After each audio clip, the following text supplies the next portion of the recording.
The forum will start in about 5 minutes. Say 5 seconds to see if it makes it in.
Okay, last call for the forum. Please join us in the sanctuary.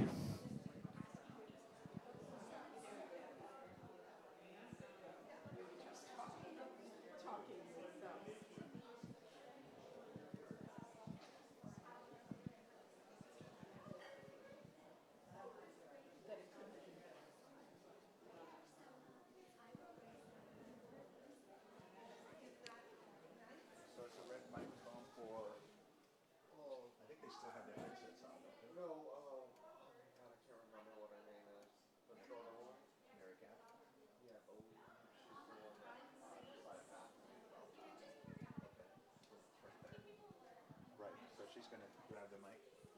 She wants to use the handheld. Yeah, okay, great.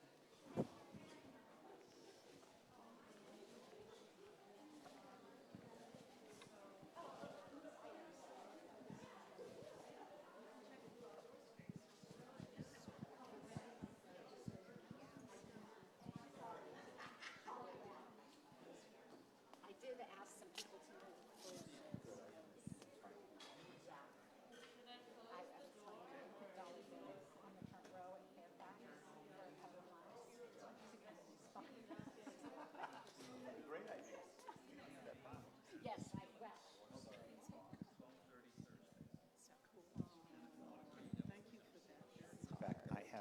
picture of her.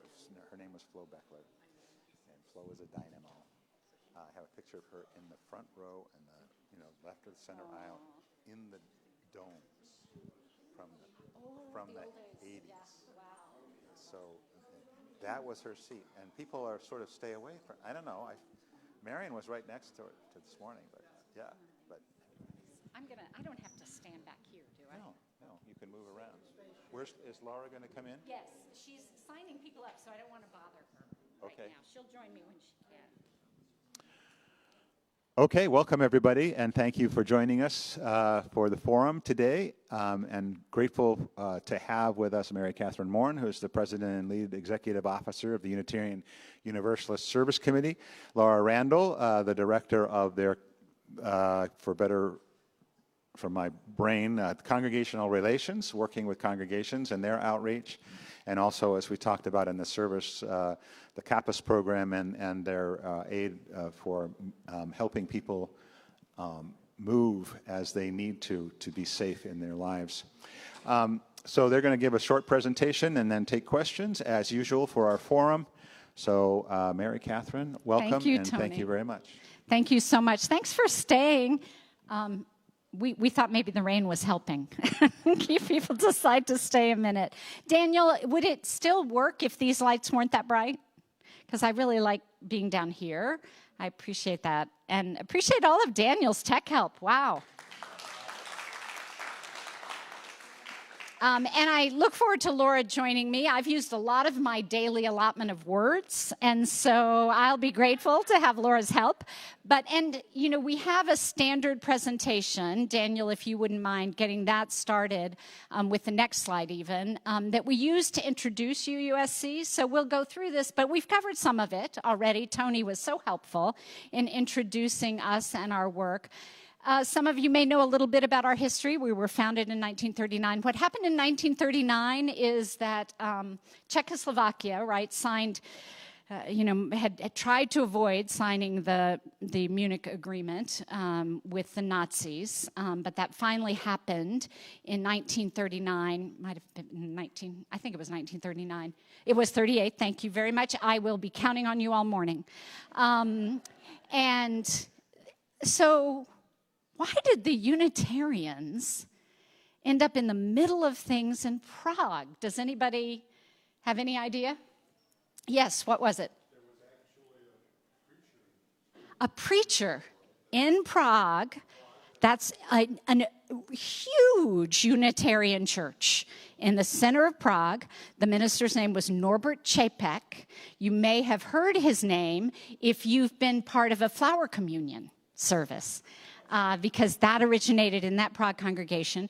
Also, the president of Czechoslovakia was married to an American Unitarian woman. And so our leaders here in the United States were in close touch with folks in Prague and watching what was happening and preparing themselves. And once the Munich Agreement was signed, knew that there was going to be, Hitler promised not to come in, but everybody knew that was a false promise. Just jump in at any moment if I get it wrong. I really will count on you.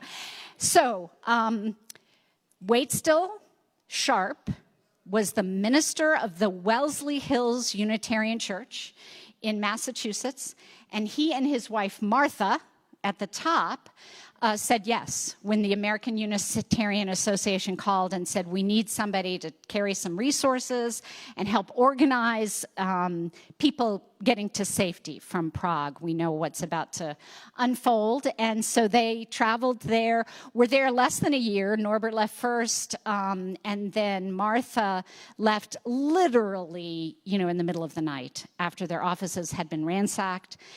What I learned a few years ago at the U.S. Holocaust Memorial Museum is that when they were in Prague, all of the U.S. Humanitarian support went through their office. So Martha and Waitstill were critical to moving U.S. money. And then I also learned from this wonderful curator at the Holocaust Memorial that she said, we took a group of ministers and religious educators, and she said, Waitstill Sharp, yeah, great stuff, but Martha? She is the one, and she actually provided a model that was copied by many of Kindertransport. So that was one of the pieces of work that she did.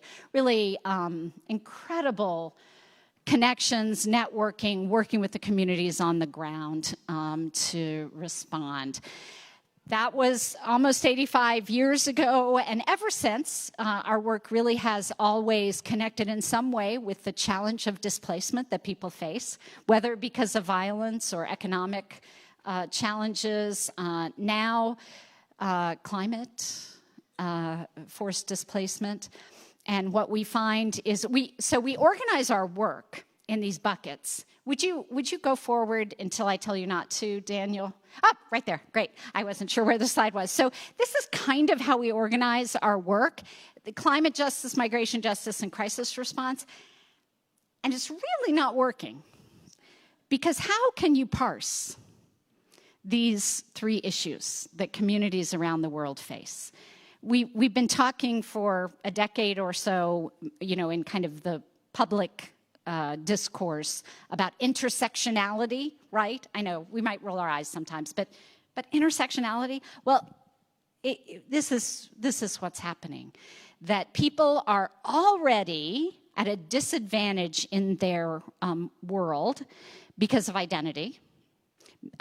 They're at a disadvantage because of discrimination based on identity, gender, race, LGBTQ, and then, the systems create barriers and divisions and inequity. And then, so a crisis happens. Well, we all know that when a crisis happens, what happens is that the people who need support the most get the least, right? Did you also know that the people who need support the less get the most? That is also true. The system is deeply broken, and so UUSC has, for decades now, been one of the organizations that works to respond for communities that are in a position not to be receiving mainstream support and help them advance their community-led solutions. I was going to say one more thing, but I told them, Laura, that I've used a lot of my words for the day and was really grateful that you were going to be here helping to talk about this work. So I'm going to pass the mic to you, and you can say whatever you want. I hope you will just take it from here. And I'll jump up because I think your mic actually works. Oh, does your mic stop working? That's I odd. took it off. Okay. Oh well, that'll do it. Do we have a slide about Pink Haven and Campus? We don't, actually. Then I'll just talk about it. Yeah, please. So back to the previous slide, Daniel, that will be great. The 3 buckets. 3 Thank buckets. you. Love that. Thank you.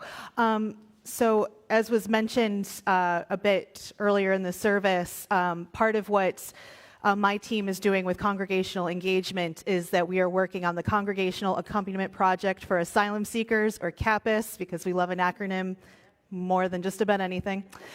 And this has been work that we've been doing for about the last 5 years, where we're going really deep with congregations who want to sponsor asylum seekers as a congregation.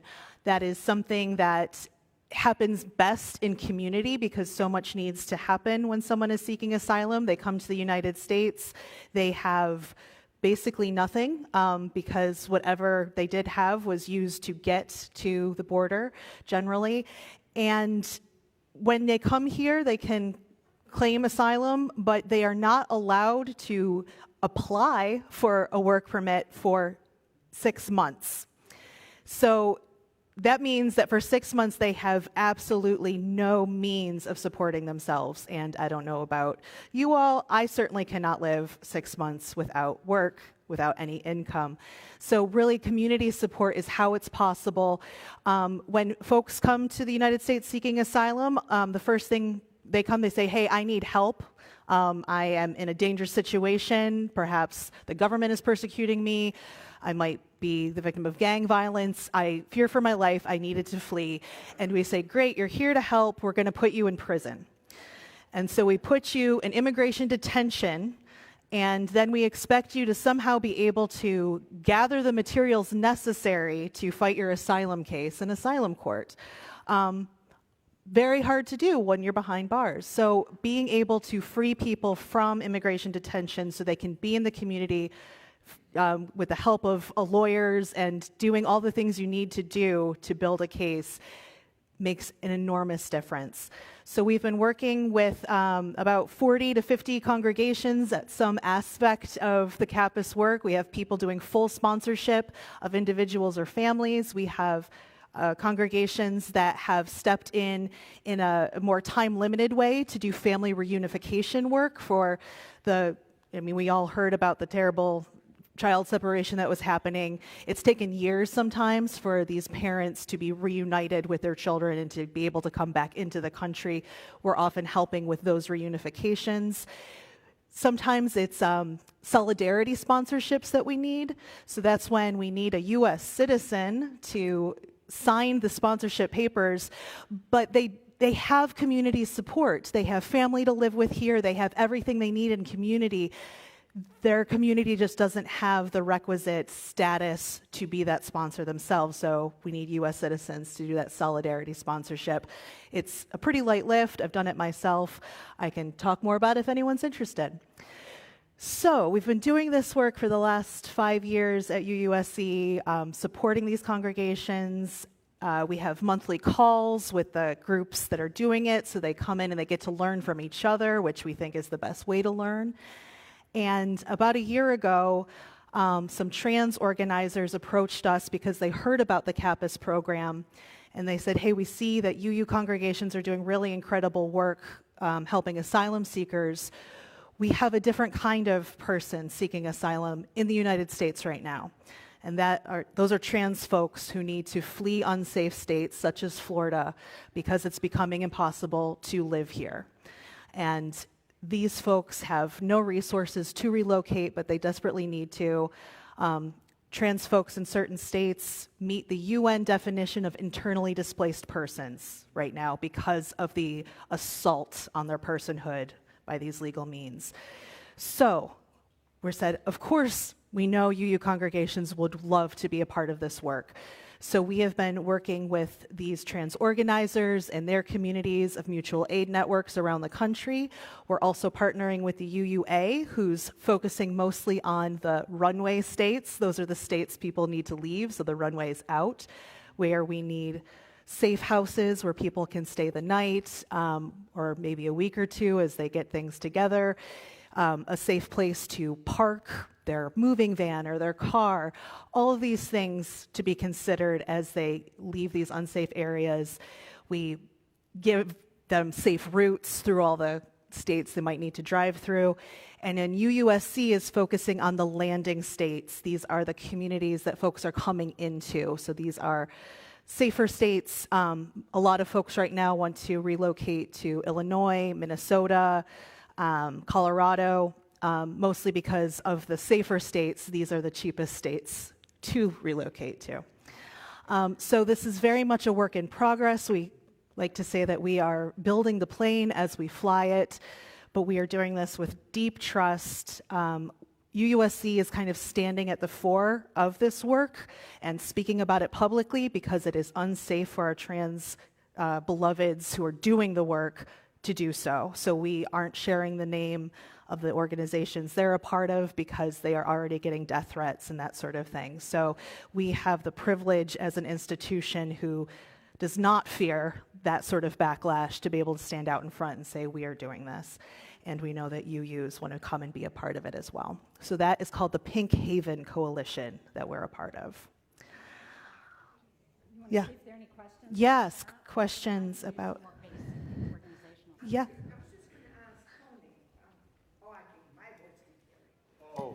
But it can carry better with a microphone. The impression, Tony, that we have already helped some trans kids through our friends at Naples Pride.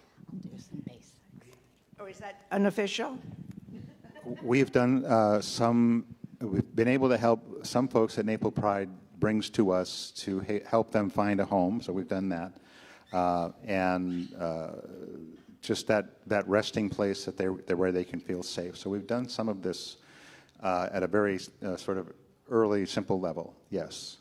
But I would add to what Laura's saying, so if you don't know, our Florida legislature is working really, really hard to create an unsafe state. They're passing laws that are denying gender-affirming health care. And so our folks from Planned Parenthood know that Planned Parenthood is working very hard to find ways around this. And so, yes, on an early sort of so far simple level, we've done some things, but I think this is a lot bigger ask. Well, and as you say, it's not a heavy lift in some ways, but in other ways, it requires a congregation to do some of this. Absolutely. And just to add, a Florida-specific piece is recently a survey was done through some trans legal organizations, and it came back that 80% of trans folks living in Florida right now are actively looking to leave the state.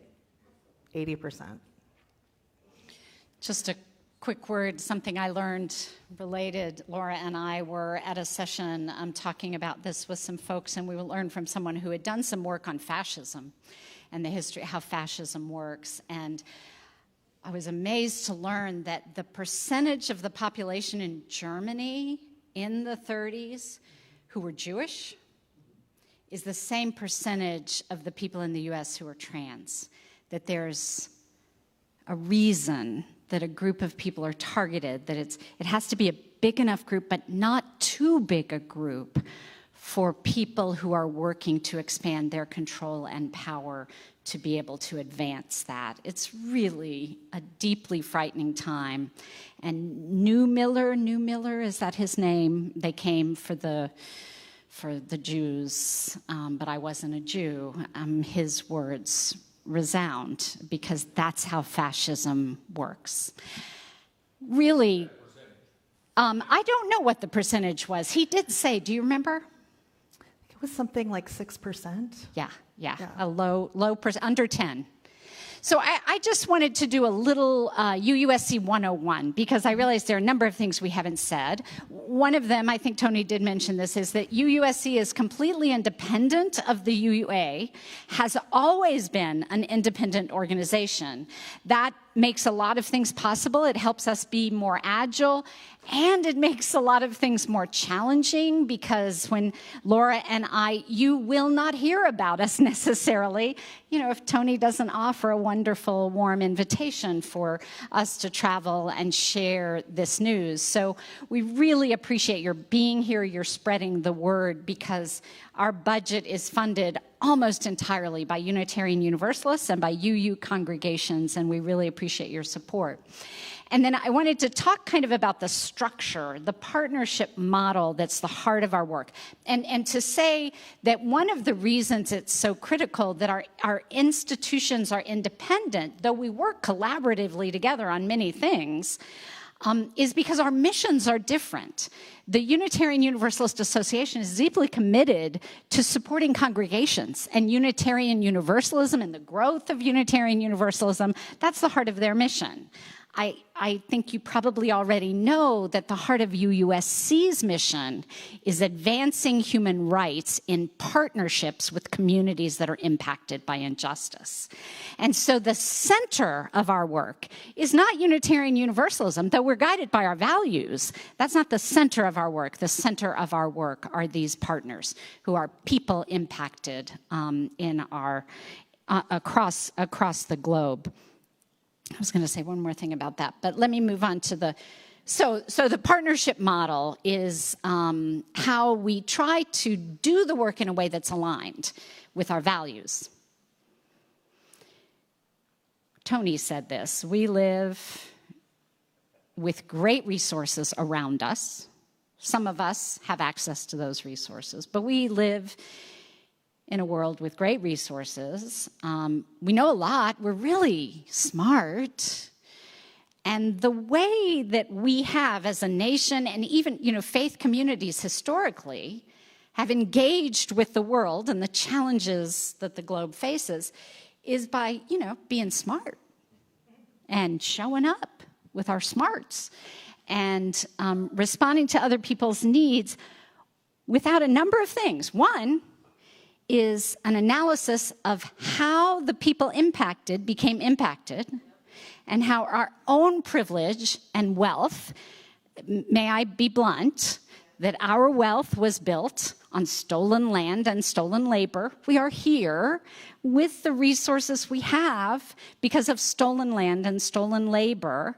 And now we want to go back to Haiti and say, here, let us help you. It's a little confusing. And have you heard the term nonprofit industrial complex?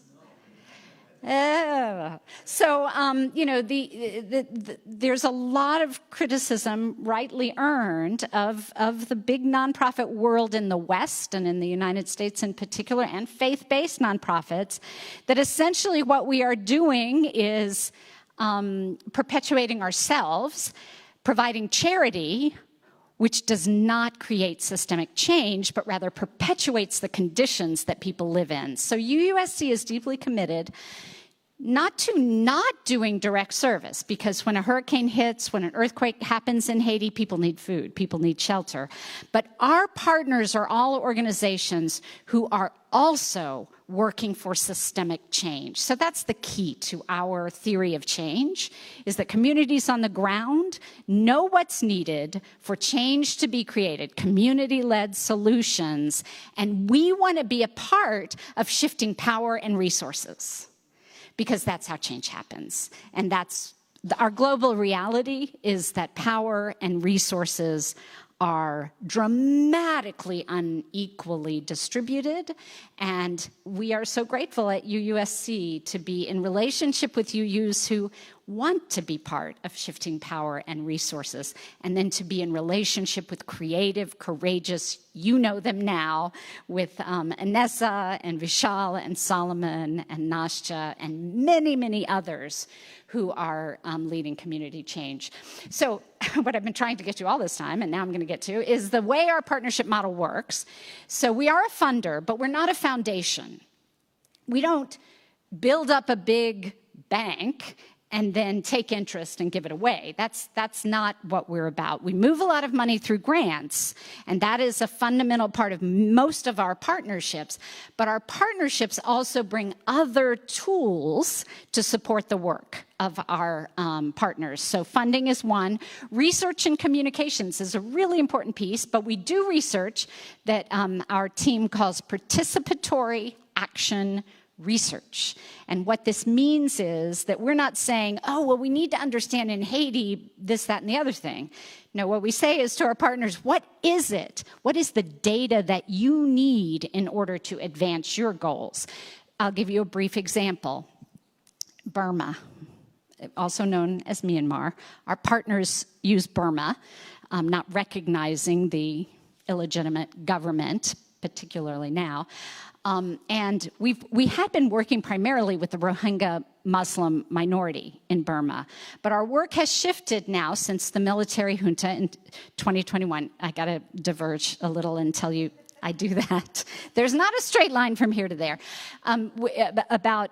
We were in a board meeting in February of 2021. And one of our partners from Burma was meeting with us and sharing what they were up to. And before the meeting started, in an informal conversation, she said, by the way, we're all on edge because it looks like the Burmese military is taking a page from Trump's playbook. And within 36 hours, the attempted junta had happened. Aung San Suu Kyi was imprisoned again, and the military took over control and began a systematic, and now what has been more than a 2-year attack on their own people. The international community is not hearing as much about it. You don't see it it's occasionally we'll read a report in the press, but very little attention to this work. And so some of our partners in Burma, one organization in particular, a women's organization, said, we really need a survey. We need data on the bombing and the attacks that are going on. And so we funded on-the-ground researchers who gathered this data. Then we partnered with them and provided them staff support for creating a report. And last March, I was with our partnership officer, who's Burmese, Myra Dagapa, as we presented to USAID these findings, information that they had no access to. And so we were able to bring them this data, introduce them to some of the partners we've been working with, and become a resource for what they're trying to do. So that's an example of the kind of research that we do and support. Strategic communications is another piece. We were working with the tribe in Southwest Texas, along with the UU Legislative Ministry in Texas, and the oil industry was doing fracking and was trying to take over some of their land, this tribal land, and they weren't able to get the attention of anybody.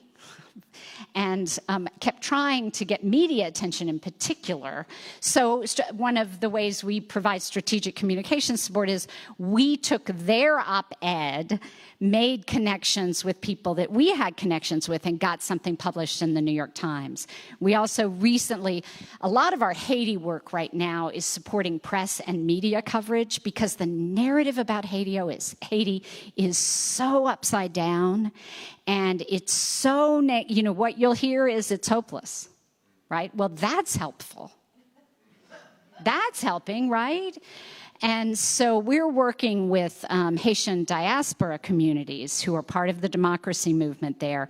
And what they've asked for is media support. And so just a couple of months ago, the New York Times published a piece by one of our partners, which got immediate response from the State Department. And so that kind of connection for strategic communications can make a real difference. Activism and advocacy, Laura was talking a lot about that kind of work. We do advocacy, both federal advocacy. I was on the Hill 2 weeks ago, meeting with the senators who attended COP, the climate conference in December. And so we were able to go and say, so the US government has promised $17 million, woo-hoo, and we want to see that money. And we hope there'll be more. And also advocating for some of our partners in Louisiana who received a significant relocation grant from the federal government, but because they're not federally recognized, they were not allowed to receive the money. So they partnered with the state of Louisiana. Anybody guess what happened? Exactly what we expect to happen. The state created crappy houses in a different location than the community had planned for themselves and took all of the money. And so we're working to try and get a reversal on that and make sure the tribes can receive that money. So that's the kind of advocacy, both federal but also international. So we have staff in Geneva frequently. 4 of us actually will be in New York for the Commission on the Status of Women, helping to facilitate with our partners their own presence there. COP was wonderful this year in December. I know that the news is discouraging, and it is long-haul work, and it is discouraging. But the response to loss and damage has been so good, and we made movement, I mean to say. And UUSC was part of staffing the first ever Faith Pavilion. Did you read about this? There was a good piece in the New York Times about the Faith Pavilion at COP, at the climate conference. And the Times piece features leaders from the Pacific talking about why faith matters in this work. That was a panel that UUSC put together with our partners. And they didn't say that, but I want you to know that we were there and helping that to happen. I'm almost done with this. Another really important way that we support our partners is helping to connect them with each other. And so convenings are a really important tool, really expensive, but very critical for connecting groups with each other. And so right after I started at UUSC, we held a convening in Alaska, which was actually the first ever gathering of indigenous people impacted by climate-forced displacement. And out of that gathering, and it was all planned by the partners. They said, this is what we need, this is how we want the week to run. We went to staff, to make sure they got food and have the newsprint and that kind of thing so that they could do what they needed. And by the end of the week, they had actually collaboratively created a framework for displacement, for helping communities who are right now being displaced from their homes, which has now been, that framework they created in 2018 has now been adopted by Fiji. Fiji is really the country in the world that's doing the best job of acknowledging people's identities and self-determination as they're being displaced and is leading the way, and we hope to continue to help support getting the word out to other communities. I wonder what slide is next. So you've already heard, and next, you've heard some of our highlights from climate justice. Migration justice. So our work for migration justice has focused in Central America primarily lately. What we learned in Ukraine and Poland is that Eastern Europe actually has a pretty sophisticated analysis of what's happening there. And we learned a great deal from a partner in Pasadena about the historic conditions that led to not only the invasion. Do you have capacity to remember some of that history? No, it doesn't matter. I don't. I don't precisely remember the amazing statistics she was giving us around that. I did want to say, with our historic focus on Central America and the southern border, as a point of migration, just how many people are now coming in from other countries still through that port of entry on the southern border. So we see a lot of folks from the continent of Africa, we see a lot of folks from Haiti, the Dominican Republic. So it's not only Central Americans who are coming through that migration route, it's really the whole of folks looking to migrate in that way are coming through those routes at this point. Slide is about crisis response, and we've talked a little bit about Russia's invasion of Ukraine, the political and humanitarian crisis in Haiti, and we are so grateful for congregational support on this. One of the ways that many UUs know us is when something happens that is on the front page. So you probably didn't know we were in Burma, have been for 30 years. When something is on the front page and Unitarian Universalists and other progressive communities want to respond, it is not unusual for them to know that UUSC is going to be supporting communities that are often ignored by the larger, more mainline organizations, and so wanting to support us. So we're really grateful when that's possible within congregations. What do you want to say, Laura? Yep. I know, sorry. I was maybe in my own mind jumping ahead to, because it was... What's the next slide, Daniel? Yeah. Ooh, collaborations in Florida. So we, and Reverend Tony was talking a bit about the Immokalee workers, and UUSC has been a partner with them for some time, including their boycotts of places like Taco Bell and Wendy's, which I'm sure you've heard a lot about. In Florida right now, we are working with a lot of these trans mutual aid groups as we are working to get families out of Florida or remain as safe as possible while staying here is a big part of it. We have 2 staff members that currently live in Florida, so that's a piece of it. We are, maybe you already said this before I came in, but we have staff members all over the country now. partly because COVID made it so very possible for us to see, yes, there are some real strategic benefits to having staff in other locations and not just in Cambridge, Massachusetts. Yeah, and I didn't say on that first slide, we have 46 staff currently in these different communications, research, grant making, partnership, that kind of thing, and also fundraising. We have a significant fundraising staff because almost all of our gifts come from individual people.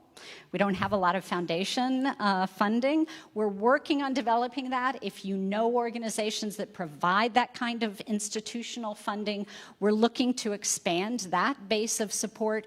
Very excited.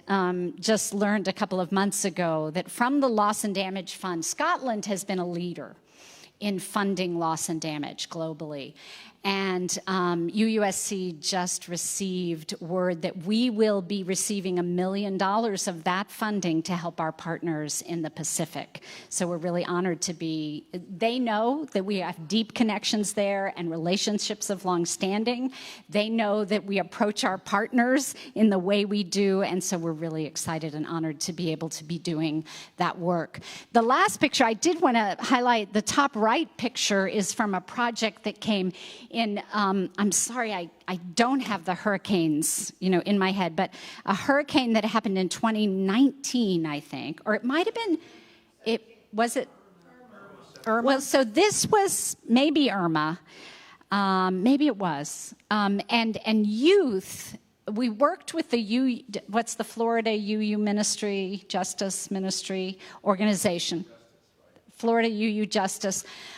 Who were connecting with youth in particularly hard-hit areas to tell their stories of the impact of the hurricane. And so they did some recorded radio things, they did a photo exhibit, and these traveled through some schools, and our College of Social Justice was deeply involved in this work with youth in Florida. What's the next slide, Daniel? Looking ahead, a lot coming up.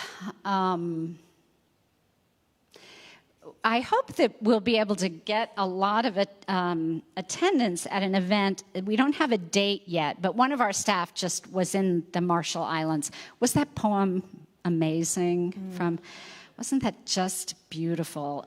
So incredible that Kathy's mother actually has been the president of the Marshall Islands two different times. Really powerful. And so many women leaders who are just defying expectations, defying the kind of, what am I trying to say? Badass women leaders. There we go. What am I saying? That you want to share about the history of the Marshall Islands with us and the nuclear testing there? Yeah, okay, I'm sorry. I'm bad about that, aren't I? I just put people on the spot. Yes. I thought so. What happened was the nuclear testing began after the end of the Second World War. And we had a lot of Japanese naval ships that had been confiscated, and so they went to Bikini. And Bikini was blasted, so there's very little left, hence the name for the bathing suit, very little. And the people were told that they'd be able to come back, no worries, and it's still too dangerous because of the radioactivity. So another bad side. Thank you, Michael. Who are you anyway? Yeah, okay. I don't know how you know what you know, but thank you. I love that. So we will be hosting a webinar with some of our partners in the Marshall Islands to talk more about the long-term impact of United States cruelty, colonialism, violence. I don't know. Yeah, all that. And so look out for that. Michael, yeah, go ahead. I'll repeat what you say. No, are you aware of the people who were displaced from Diego Garcia in the Chagos Islands, which were taken from, I think, the Andaman, and now called the British Indian Ocean Territory, which really a huge Wow. base, Yep. and the people were just taken away by the bricks. I think there is a forum in our future on displacement and the history of that. I want to stop here. Tony's leaning forward. And if there are any questions, just a few minutes, perhaps we can answer some questions. I was going to show a picture. I was going to point to one picture while Tony's moving. This is one of our partners from the Rohingya Women's Development Institute in Kuala Lumpur. I took that picture. It was incredible to meet these women who they have UN refugee status, which means nothing. Almost nothing. They can't work. They can't send their children to school. They live in one large community in the south of Kuala Lumpur. And these Muslim women are creating opportunities for other women to learn crafts, to learn civic education, and to understand what's happened in Burma. Because the Rohingya community was so isolated, there's not a lot of understanding of what happened. Really exciting work going on there. So I always think that it's very important to put things right in people's faces and make it local. You know, we can just go to Miami that's sinking, you know, to use as maybe a little bit of a bait for what's going on in the world. Yes. Thank you. I would say to that yes, in my philosophy, and I've expressed it hopefully as enough, that what goes on in the world is critical, but how we act here and in our community is important. On the other hand, in issues like this, where there is a group of young people with imagination doing incredible things that will, in fact, if they're successful, impact us locally, why not? So I think that there's that. Thank you, Tony. The solutions for climate change, traditional knowledge, and is a big part of that, I think. Morning. Dennis Naiman here. I'm a part-time visitor here at this church, but my home is All People's Unitarian Church in Louisville, Kentucky. Oh, yes. We have a group that's interested in the Kofan people in Ecuador and the Amazon, and I wondered how we could present a case for gathering support for those people who are protecting 1 million acres of Amazonian rainforest from development. I appreciate that. Climate defenders, so important to accompany people who are doing the really dangerous work of defending water and forests. And so we would be glad to make connections for the congregation who have that relationship. We do not have relationships there. And the way our work is effective is through a network of relationships. And I will say also through trying to be very strategic and disciplined in our no's, as well as our yeses.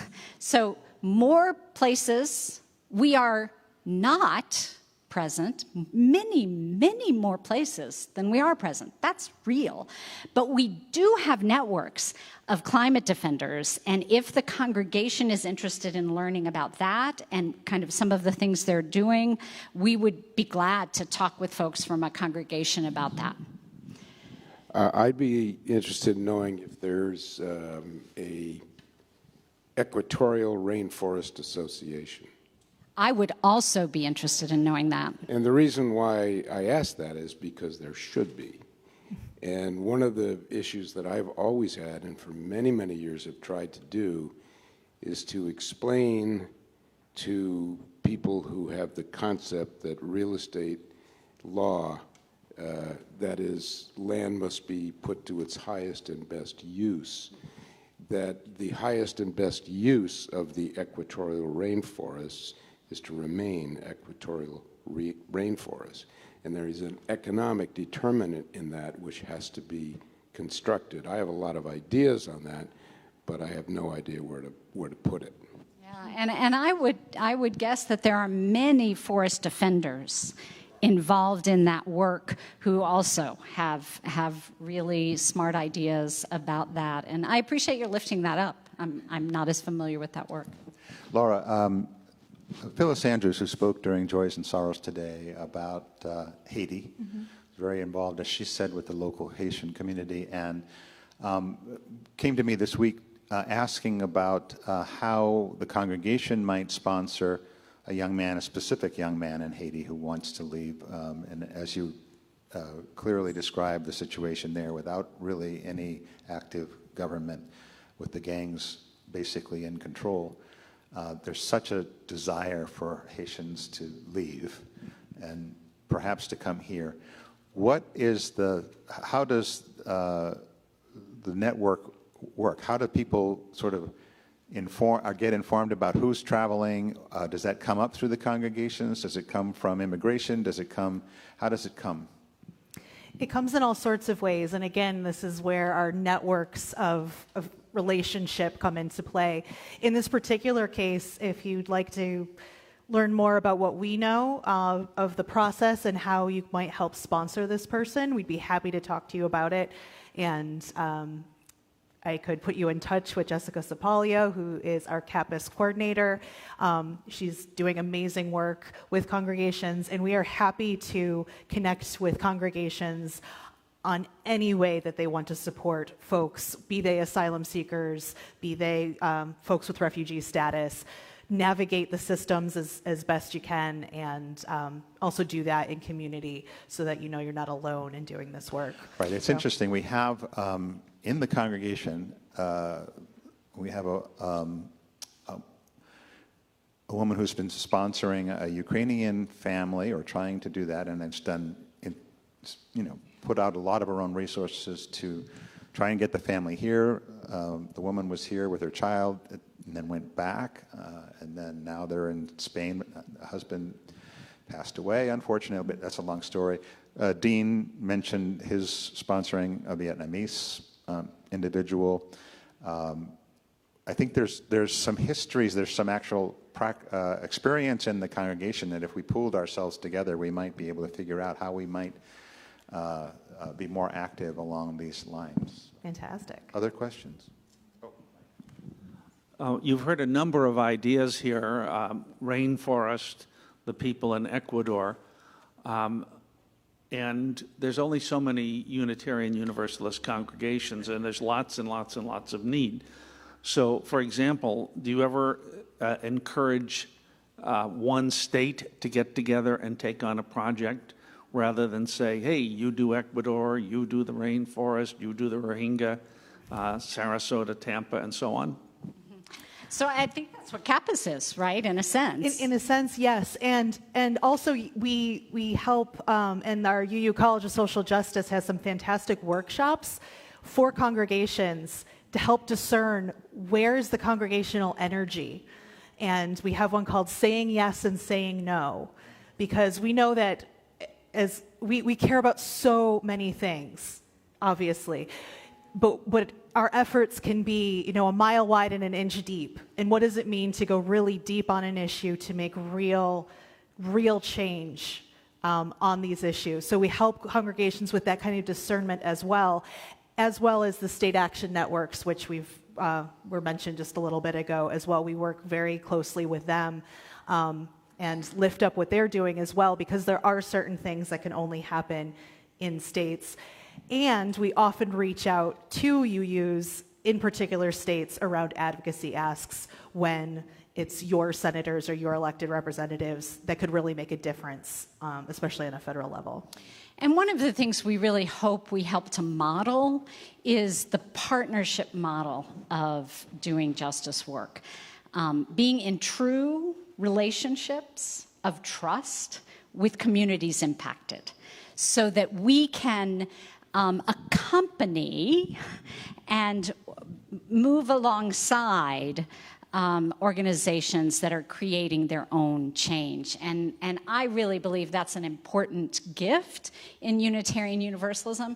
And I was going to say one more thing. Let me try and call it back. So accompaniment, I can't. There's another question. Maybe it'll come back to me. So I just want to mention to everybody here that and to you also, that on March 16th, we're having an envisioning meeting for the future of the congregation. Happy 50th, almost. Right. And it would be really interesting if somebody could bring this thread of community action up as part of our envisioning process. And I don't know how that would be done without making it seem overpowering. But Do you have someone I think we could use a little bit of help from you guys to sort of help us think about this. Yeah. We may have somebody come on the 16th and participate.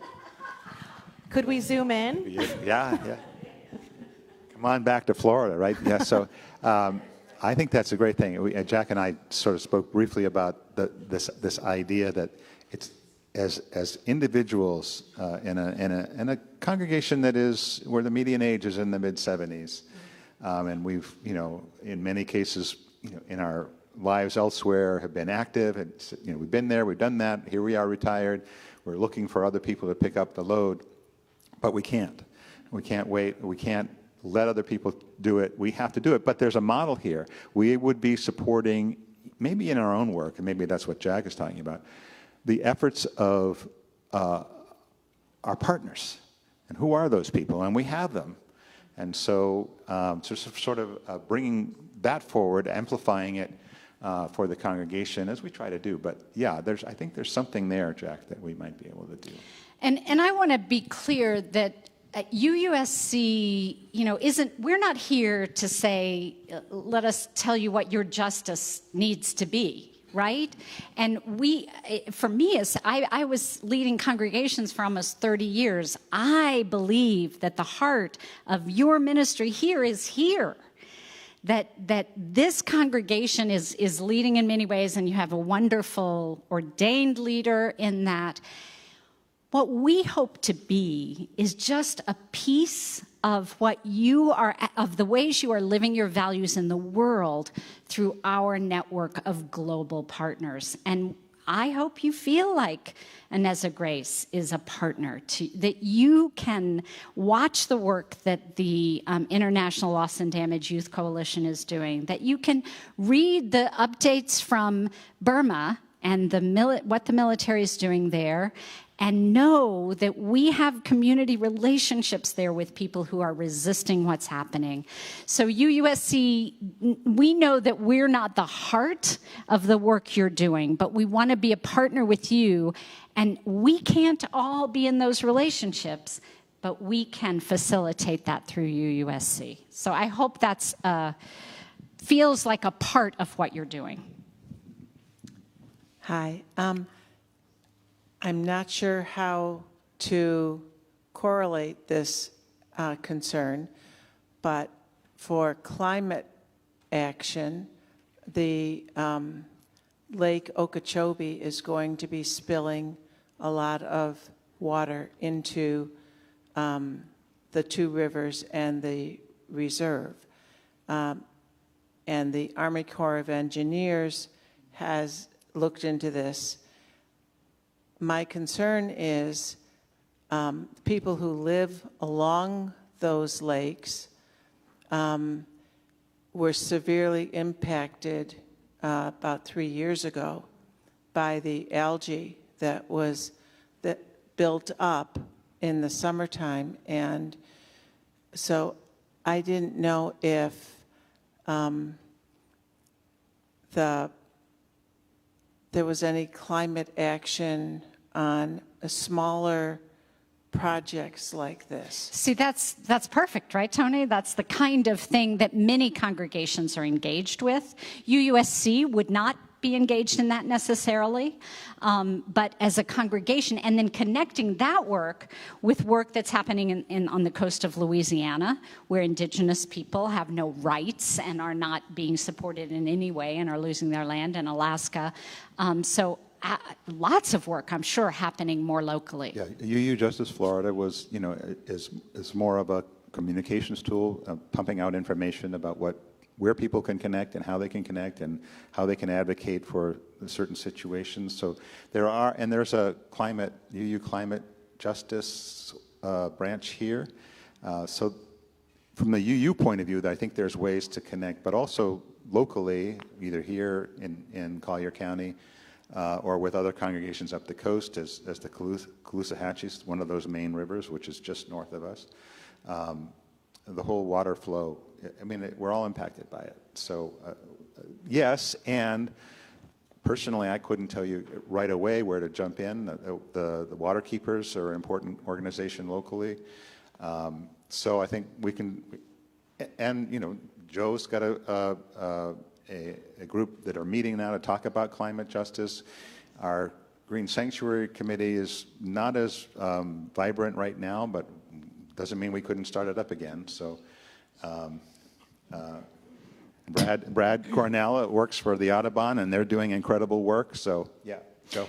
I was just going to say, and Masha has been a part of the Carbon Crew project that has now touched about 10 people in our congregation. I am connected to a group and affiliated with the UU congregation in Fort Myers. A huge group that I wanted to speak to that I'm not sure if you're aware of, the Pachamama Alliance, is a group working with indigenous people in the Amazon region. And they are a powerful group with lots of connections and action in that area. So Pachamama Alliance, yes, you're familiar with them. Oh, so there's many places, Masha, but I do think this congregation is going to try to come together on March 10th, former crew members and anyone who's interested in the environment, in preparation for the 16th and the conversation with the larger group. Because everything we do for climate justice or for the climate is justice to the people who didn't cause it but are feeling the greatest impact. Absolutely. And the Pachamama group is, I think, centered at the Fort Myers Church. I mean, a lot of the people who are involved in that organization, and I have not been, are centered in the Fort Myers congregation.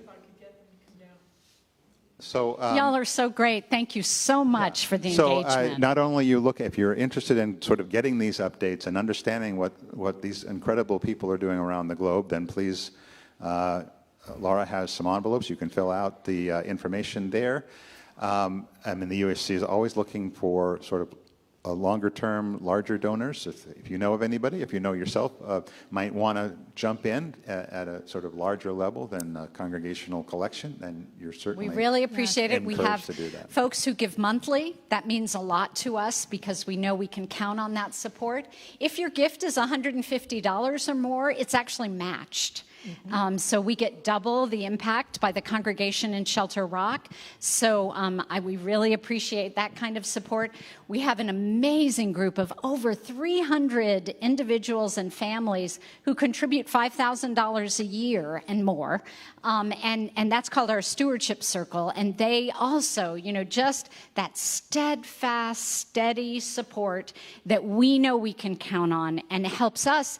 One of the things we've done is we don't give one-year grants anymore because one-year grants are so precarious, right? Mm-hmm. So we're working to make it easier for our partners, and your support makes that possible. So thank you in whatever way you're able. We are grateful for your help. Absolutely. Thank you so much for your presence today and for everything that you brought to us this morning. Thanks very much.